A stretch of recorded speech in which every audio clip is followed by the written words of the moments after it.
Assalamualaikum warahmatullahi wabarakatuh. Kembali lagi bersama kami di Info K3 RSID. Oke, ini adalah video pertama di tahun 2023 ya. Setelah kita break selama kurang lebih 1 bulan, kita akan mulai rutin lagi membuat video-video tentang K3 rumah sakit ataupun UMK gitu. Oke, pada kesempatan kali ini kita akan membahas terkait dengan laporan bulanan K3RS. Jadi kalau teman-teman baca Permenkes nomor 66 tahun 2016 tentang K3 rumah sakit, di sini sudah dicontohkan bagaimana sih rupanya laporan bulanan dan laporan tahunannya K3 rumah sakit gitu. Jadi laporan bulanan ini bisa teman-teman lihat di lampiran Permenkesnya ya, ada di paling bawah, di mana isinya itu saya bilang cukup simple. Dan isinya tuh K3 banget gitu. Jadi kalau teman-teman ingin membuat laporan bulanan menggunakan formulir ini, ya tidak masalah, silahkan gunakan saja gitu. Jadi isinya kalau kita coba cek, itu ada 11 poin ya.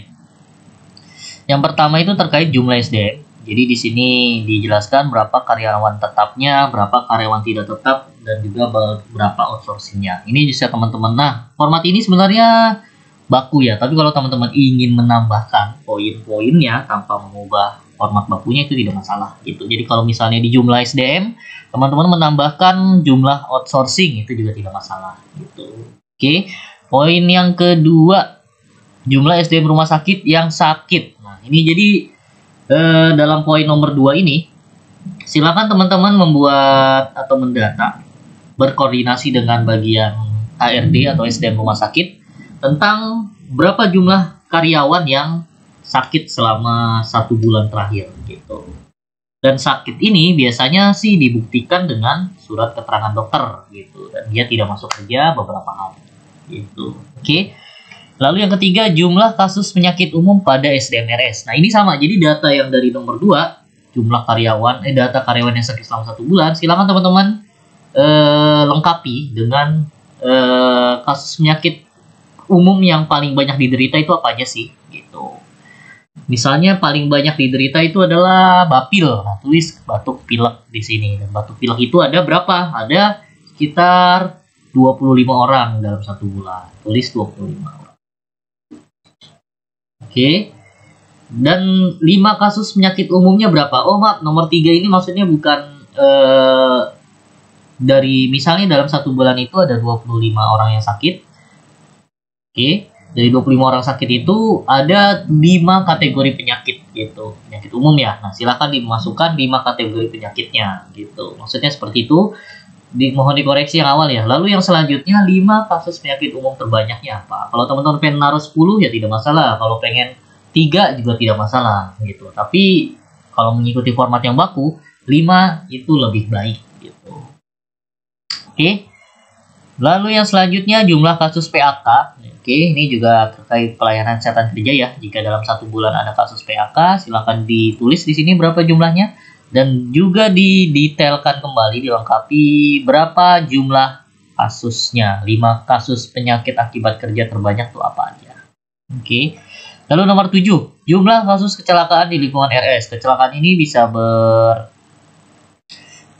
berarti kecelakaan ini ya, lalu lintas ya, karena di poin 8 ini ada kasus kecelakaan akibat kerja. Jadi yang nomor 7 itu kecelakaan lalu lintas, nomor 8 itu kecelakaan akibat kerja pada SDM rumah sakit. Lalu di 9 ada poin 5 kasus kecelakaan kerja terbanyak, ada apa aja gitu. Dan nomor 10, jumlah SDM RS yang absen karena sakit gitu. Tadi misalnya ada 25 orang yang absen, 25 orang yang sakit, dan ternyata 25-nya absen semua. Itu silahkan ditulis. Dan yang paling penting nomor 11 adalah jumlah hari absen. Jadi dari 25 orang itu berapa total keseluruhan hari dia tidak masuk kerjanya, ditulis di sini gitu. Lalu silakan dikumpulkan, mengetahui direktur dan ketua komite. Nah, laporan ini cukup simpel gitu, cuma walaupun simpel sudah menjawab pelaporan terkait K3 rumah sakit gitu. Nah, kalau di kami mengembangkan format ini secara lebih detail lagi gitu. Mungkin saya contohkan sedikit ya. Ini ada laporan bulanan versi kami ya. Kami buat dalam bentuk PPT agar lebih mudah untuk dipresentasikan gitu. Nah, untuk laporan bulanannya sendiri kami ada 1 2 3 ada 7 poin. Pertama, 7 poin yang menjadi poin penting dalam laporan bulanan. Yang pertama adalah KPI K3RS. KPI ini adalah Key Performance Index, satu indikator. Jadi indikator kinerjanya si K3 itu apa aja. Oke, lalu yang kedua jam kerja selamat gitu. Lalu yang ketiga insidennya, rekapnya. Keempat evaluasi pemenuhan regulasi. Kelima kegiatan K3RS-nya. Yang keenam itu improvementnya, kegiatan-kegiatan improvement. Yang terakhir adalah rencana K3 bulan berikutnya. Oke. Nah, untuk KPI K3RS sendiri ada 5 di tempat saya tuh. Jadi KPI ini bisa berbentuk indikator mutu. Oke, bisa juga berbentuk KPI asli si pekerja itu gitu, atau di unit tersebut gitu. Jadi ada rumah sakit yang punya 2 indikator mutu ya. Yang pertama indikator mutu unitnya, yang kedua adalah KPI unitnya gitu. Oke. Kalau di tempat saya sendiri ada 5 ya. Yang pertama pemenuhan regulasi K3 ASE sesuai standar. Ini kalau nggak salah diminta di MFK 1 ya.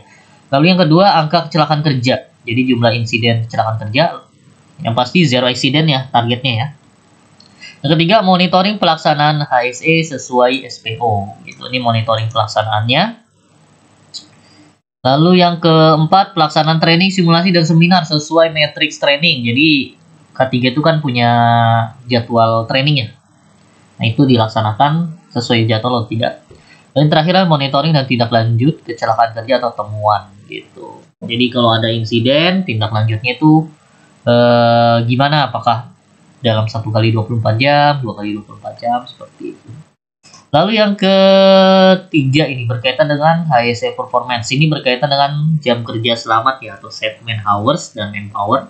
Nah, nilainya semakin naik itu semakin bagus.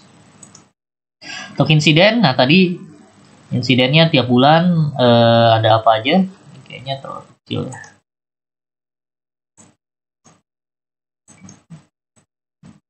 Nah, oke, insidennya ada apa aja? Lalu di sini insidennya seperti apa dijelaskan secara detail, dan rencana tindak lanjutnya seperti apa dijelaskan secara detail. Lalu untuk kegiatan HSE tadi kan salah satu indikator KPI kita tuh adalah pelaksanaan K3 sesuai SPO ya. Nah, ini dijelaskan dalam 1 bulan K3 itu punya kegiatan apa aja sih gitu. Yang pertama adalah training, simulasi, TBM, tim ini toolbox meeting ya, seperti safety induction. Ya, seperti itu. Lalu ada ronde K3 atau inspeksi atau campaign, perawatan alat, mengurangi lingkungan, SPO. Nah, ini biasanya kegiatan rutin bulanan K3 seperti ini. Oke. Lalu training. Nah, training dijelaskan ada kegiatannya seperti apa, training apa, tanggal berapa, lokasinya di mana, atau via apa, lalu instrukturnya siapa, pesertanya siapa, materinya apa. Dan di sini ada biasanya foto-foto dokumentasinya. Ini toolbox meeting atau safety induction dilakukan kapan, siapa, di mana, gitu juga dijelaskan. Nah, terkait COVID juga boleh nih, ada 34 karyawan COVID selama bulan Juli, ini juga boleh karena lagi musimnya COVID ya. Lalu review SPO, jadi memang nggak di K3, nggak di MFK, nggak di akreditasi. Untuk review SPO ini dilakukan secara berkala, apalagi jika terjadi insiden ya, gitu. Itu pasti wajib dilakukan review SPO-nya. Lalu selanjutnya ronde K3 atau safety inspection atau inspeksi K3. Nah, ini juga dilakukan dan biasanya kita taruh di sini temuannya apa aja before dan after. Oke. Contohnya gini nih, ada besi bekas proyek timbul di lantai RAM, resiko tersandung sudah dikatakan. Jadi foto sebelumnya gimana, foto sesudahnya seperti apa. Di sini jelaskan statusnya close atau open gitu. Jadi ketika di laporan ini dibuat statusnya masih open ya tulis open gitu. Kalau statusnya sudah close ketika laporan ini dibuat, maka tulis close. Ini hasil ronde. Oke. Ini hasil pemeriksaan rutin. Jadi untuk pemeriksaan rutin sendiri kita kan alat K3 itu ada banyak ya, seperti apa namanya itu, pengukuran pencahayaan tuh ada lux meter, terus juga sound level meter, ya itu juga bisa dimasukkan ke sini. Maksud itu adalah pemeriksaan rutin, pemeriksaan lingkungan boleh, pemeriksaan APD itu juga boleh. Nah, silakan masukkan di sini. Oke, pemeriksaan rutin lanjut. Nah, ini inspeksi. Perbedaan inspeksi dengan ronde K3 itu apa sih gitu? Kalau di ronde K3 nih di rumah sakit saya itu biasanya nggak bentuknya ronde K3, tapi ronde lingkungan. Karena berbarengan dengan PPI, mutu, pasien safety, bareng-bareng gitu. Nah, kalau inspeksi K3 di sini, ini spesifik si orang K3 yang melaksanakannya gitu. Dan sudah ada poinnya yang berkaitan dengan keselamatan keamanan apa, yang berkaitan B3 apa, yang berkaitan dengan bencana apa, kebakaran apa gitu. Nah, ini sesuai dengan 9 poin MFK itu ya, atau 9 poin K3 ini dimasukkan di sini gitu. Oke, lalu kegiatan lainnya apa? Misalnya pengawasan proyek gitu, atau kegiatan proyek ada renovasi gedung, itu juga bisa dimasukkan ke sini gitu. Oke, meeting dengan outsourcing terkait penanganan COVID di area kerja. Nah, ini untuk meeting-meeting juga bisa dimasukkan ke sini kegiatan-kegiatannya. Nah, ini apa lagi ya? Dan yang paling penting yang terakhir, rencana kegiatan bulan berikutnya. Jadi rencana ini ditaruh di laporan bulanan agar ketika membuat laporan bulanan selanjutnya teman-teman punya rencana kegiatan yang bisa dibuat laporannya gitu. Ini laporannya simple ya, kayak gini, cuma saya kira ini cukup bagus gitu. Karena menjelaskan lebih detail dari laporan bulanan yang ada di Permenkes 66 tahun 2016. Dan bentuknya PPT, jadi begitu dikirim bisa langsung dipresentasikan gitu. Oke, mungkin dari saya sekian, semoga mencerahkan. Terima kasih atas waktunya. Selamat sore, assalamualaikum warahmatullahi wabarakatuh.